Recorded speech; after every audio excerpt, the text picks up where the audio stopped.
பல்லு வலி கேள்விப்பட்டிருக்கியா? வந்திருக்கா உனக்கு? வந்துச்சுன்னா தெரியும் காதல் வலி பெருசா பல்லு வலி பெருசான்னு. லவ் ஃபெயிலியரோட பெயினை ஓவரா ஹைப் பண்றவங்க பல்லு வலியை ஃபேஸ் பண்ணதே இல்லைன்னு நினைக்கிறேன். ஒருத்தவங்களுக்கு லவ் ஃபெயிலியர் ஆயிடுச்சுன்னா என்னங்க பண்ணுவாங்க? சேடாக ஸ்டேட்டஸ் வைப்பாங்க, சேடாக சாங்ஸ் வைப்பாங்க, சோகமாக இருப்பாங்க, படுத்துட்ருப்பாங்க, உருண்டுட்ருப்பாங்க, வாட் எவர். அவங்களுக்கு எல்லாம் ஃப்ரெண்ட்ஸ் போய் ஆறுதல் சொல்லுவாங்க. இதுதான் நம்ம உலக வழக்கமாக இருக்குது. பல்லு வலியில் என்னங்க பண்ணுவீங்க? ஃப்ரெண்ட்ஸால் உங்களுக்கு ஆறுதல் கூட சொல்ல முடியாது. அப்படி ஆறுதல் சொன்னாலும் உங்களுக்கு அது அடங்கவே அடங்காது. பல்லு வச்சுட்டே தான் இருக்கும். நைட்டில் தூங்க முடியாது, எதையும் ஒழுங்காக சாப்பிட முடியாது, லைட்டாக எதனா பட்டால் கூட பெருசாக வலிக்கும். அதுக்கு மேலே ஹெட் ஏக்கு, இயர் ஏக்கு, ஜா ஏக்குன்னு சொல்லும்போது எனக்கே வலிக்குது.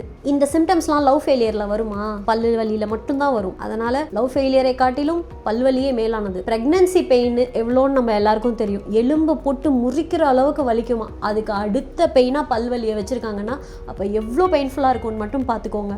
அதனால் பல்லு வலி வந்ததுக்கப்புறமா டாக்டர் கிட்ட போகலாம் அப்படின்ற எண்ணத்தை தயவு செஞ்சு விட்டுருங்க.